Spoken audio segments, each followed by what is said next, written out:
Syidaralun klaim bahwa Barada Richard Eliezer Pudihang Lumlu atau Barada E, seorang penembak jitu, ternyata tidak benar.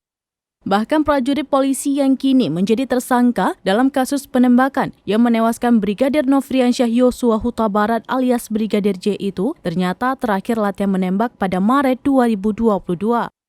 Wakil Ketua Lembaga Perlindungan Saksi dan Korban atau LPSK, Edwin Partogi, mengungkapkan Barada E bukanlah jago menembak.